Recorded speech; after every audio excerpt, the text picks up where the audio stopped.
বাংলাদেশের উত্তরের শান্ত সবুজ এক জেলা নীলফামারী।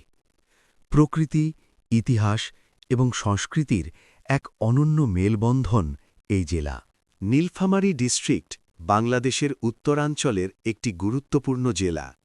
রংপুর বিভাগের অন্তর্গত এই জেলা তার প্রাকৃতিক সৌন্দর্য ও ঐতিহ্যের জন্য সুপরিচিত।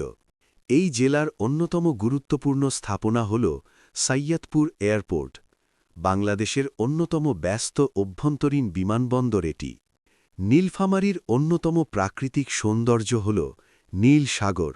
এটি দেশের অন্যতম বৃহৎ দিঘি, যার ইতিহাস শত বছরেরও বেশি পুরনো।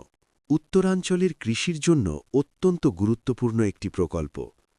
তিস্তা নদীর পানি নিয়ন্ত্রণ করে হাজার হাজার কৃষকের জীবন বদলে দিয়েছে। সবুজ ধানক্ষেত, শান্ত নদী আর সহজ সরল মানুষের জীবন। নীলফামারী যেন বাংলাদেশের গ্রামীণ সৌন্দর্যের এক জীবন্ত ছবি।